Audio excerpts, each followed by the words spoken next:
चलिए आप सबका स्वागत है एक बार फिर से। जहाँ से क्वेश्चन को छोड़ा गया था वहीं से स्टार्ट करते हैं। यहाँ पे आपका एक और टाइप है सिद्ध करने वाला में, जैसे √2 √3 ये सब सिद्ध करने वाला। जैसे एक और टाइप आप रख लो। मार्कर को देख लेते हैं, ये मार्कर कहाँ गया आपका, एक सेकेंड।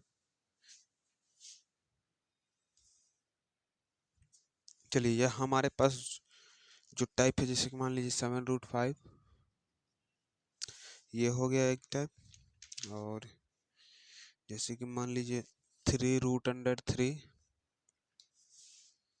5√3, ये सब के सब क्या है, एक टाइप। और एक टाइप और रख लेते हैं, जैसे 6⁻⁴ ये रख लेते हैं। ये सारा का सारा क्या है, एक ही टाइप। तो इस टाइप को आप बिल्कुल इजीली बना सकते हो। जैसे कि ध्यान दीजिए, कोई एक क्वेश्चन इसमें करते हैं, जैसे 7√5 को करते हैं इस वाले को। तो सबसे पहला कंडीशन क्या करना है आपको, जो कल प्रीवियस टाइप में किए थे, माना कि वही काम करना है।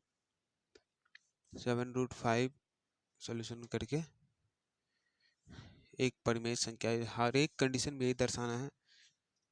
तो माना कि 7√5 एक परिमेय संख्या है। उसके बाद तब क्या करना है, 7√5 इक्वल p/q आपको ले लेना है। तो √5 इक्वल p/q और 7 क्या आएगा, इसके नीचे आ जाएगा, तो 7 ये हो जाएगा। तो इस तरह से आपको करना, इसे हमें क्या करना है, इक्वेशन फर्स्ट कर देना है। अब यहाँ से हमें देखना है कि जो भी कंडीशन हो अब लिख देना है यहाँ पे। तो इस तरह से लिख देना है, चूंकि नहीं, दो ऊपर एक नीचे, चूंकि ये हो गया हमारा। चूंकि देखिए, चूंकि P एवं Q पूर्णांक है, वही कंडीशन करना है। P एवं Q पूर्णांक है तो P एवं 7Q भी पूर्णांक होगा। यही कंडीशन आपको समझनी है। जब P एवं Q पूर्णांक है तो P और 7Q भी पूर्णांक होगा। ये चीज आपको ध्यान में रखनी है। अब यहाँ पे ध्यान दीजिए, समीकरण 1 से देखिए, अपरिमेय बराबर परिमेय। यहाँ से आप कहानी क्या करना है, सेम। अपरिमेय बराबर प्रमेय। अब यहाँ से कहानी आप खुद दोहरा सकते हो, जो कि असंभव है। अतः हमारी मान्यता गलत हुई कि 7√5 एक परिमेय संख्या नहीं, अतः 7√5 एक अपरिमेय संख्या है। तो इस तरह से आप बिल्कुल इजीली करके दर्शा सकते हो। जैसा कि आप ये जो आपका 3√3 है, तो इसमें भी सेम कंडीशन आप यूज करिए, कोई दिक्कत नहीं है। 5√3 में भी, इसमें भी वही कंडीशन होगा। अगर कोई दिक्कत है तो फिर से एक और करके देखते हैं। जैसे 3√3 इक्वल p/q मान सकते हो आप, और √3 इक्वल p/3q। तो वही कंडीशन है, p और 3q पूर्णांक होगा, सेम दोनों में सेम ही होगा। ये तीनों क्वेश्चन एक ही टाइप का है, तो बिल्कुल इजीली हो इस टाइप का, जब भी पूछा जाए एकदम इजी। अब देखते हैं, ये आपका क्वेश्चन 6⁻⁴ तो इस तरह से आपको लिखना है। एक फार्मूला होता है n√a⁴n, या इसी कुछ करके n√a⁴n, या कुछ भी आप रख सकते हो। तो हो जाता है क्या, a⁴n गुने 1/n।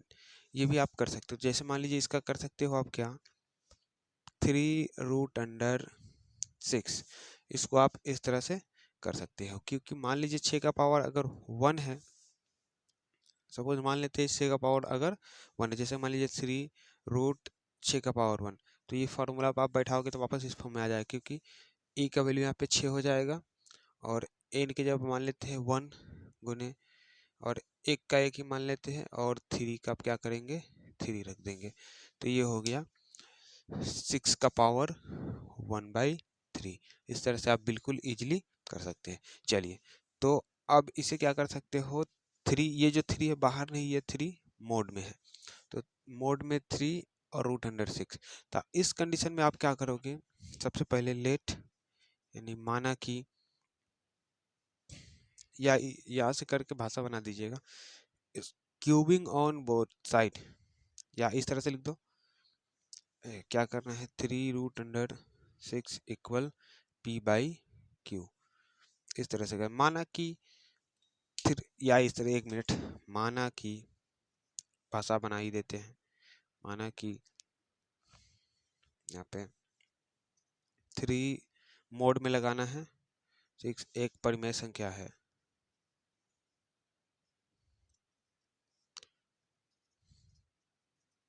हर एक कंडीशन में आपको यही दर्शाना है कि जो दिया हुआ एक परिमेय संख्या है, तब उसके बाद यहाँ पे क्या करना है, तब करके p बाई क्यू, जहाँ p एवं q क्या है, पूर्णांक है। p एवं q कोई पूर्णांक है, ठीक है। यहाँ p एवं q कोई पूर्णांक है तथा p एवं q में कोई उभयनिष्ठ गुणनखंड नहीं है, आप दर्शा सकते हो। भाषा हम शॉर्ट किए। अब यहाँ पे क्या करना है,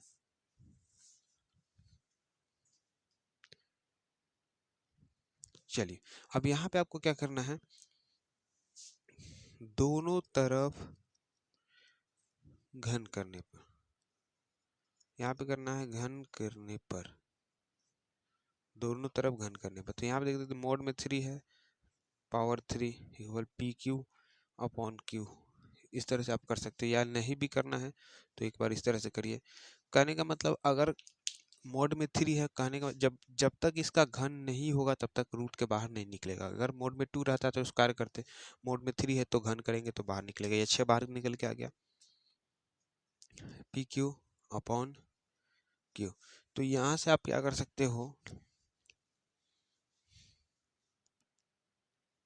6 क्यू क्यू और पी क्यू, यहाँ से आप इक्वेशन फर्स्ट ले सकते हो। तो यहाँ पे आप क्या क्या दर्शाना है, 6 पी क्यू को विभाजित यहाँ पे लिख दीजिए,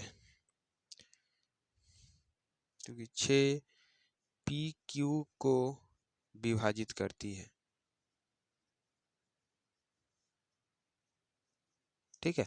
6 पी, चूंकि 6 पी क्यू को विभाजित करती है तो 6 पी को भी विभाजित करेगी, सेम कंडीशन √2 वाला को भी विभाजित करेगी।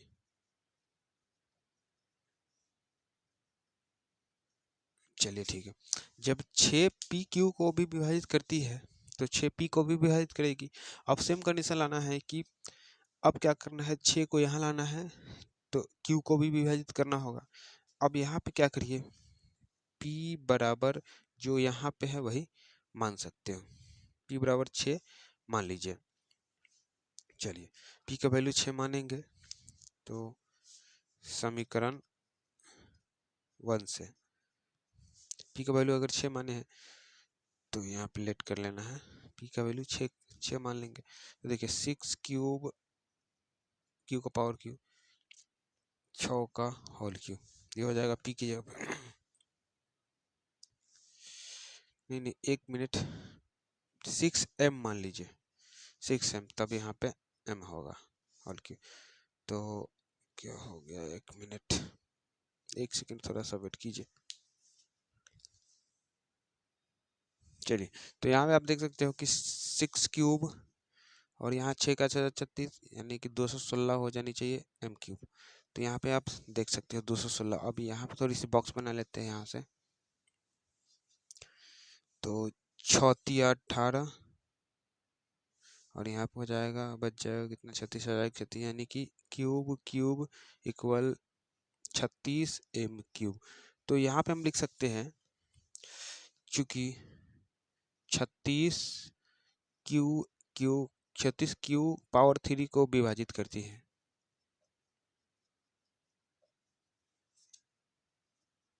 ठीक है। अगर 36 क्यू का पावर 3 को विभाजित करती है तो 36 क्यू को भी विभाजित करेगी। तो यहाँ पे इस तरह से आप कर सकते हो। उसके बाद दोनों कंडीशन अब √2 वाला हो गया, √5 वाला हो गया, तो उस कंडीशन से आप भाषा बनाइए, बिल्कुल इजीली आप लिखिए। तो चलिए इस तरह से √2 √3 ये जो सिद्ध करने वाला हुआ आपका कंडीशन खत्म हुआ। अब आगे की ओर बढ़ते हैं, शांत और अशांत वाले में। शांत अशांत चुनना, परिमेय और अपरिमेय संख्या के बारे में समझते हैं।